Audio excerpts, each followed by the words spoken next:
बिस्मिल्लाहिर्रहमानिर्रहीम।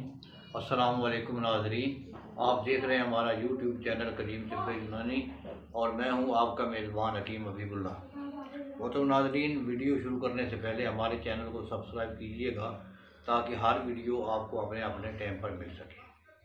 मोहतरम नाज़रीन, आज मैं चंबल और दद्दर के बारे में मुख्तसर सा नुस्खा दे रहा हूँ।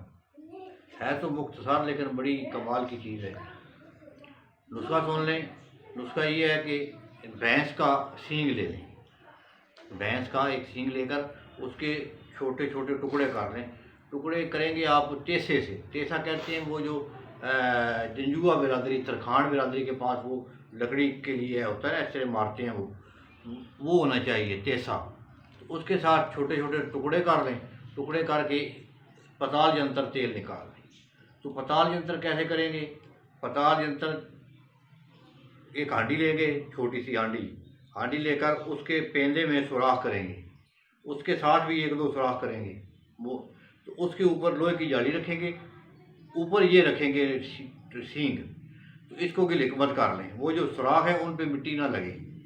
तो अब ज़मीन में गिलास के बराबर एक टोया बनाएं, सुराख बनाएं गिलास के बारे में। शीशे का गिलास रख लें, स्टील का भी रख लें तो कोई हर्ज नहीं।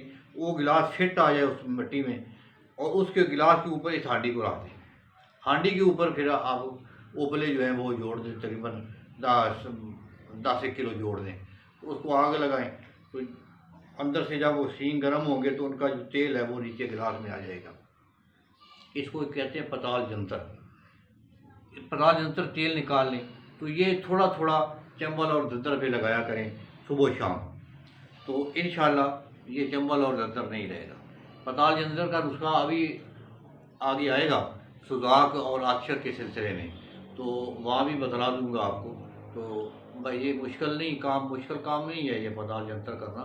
तो ये किसी भी आप अपने करीबी हकीम साहब से मज़ीद इसके बारे में मालूमात हासिल कर सकते हैं। अस्सलाम वालेकुम।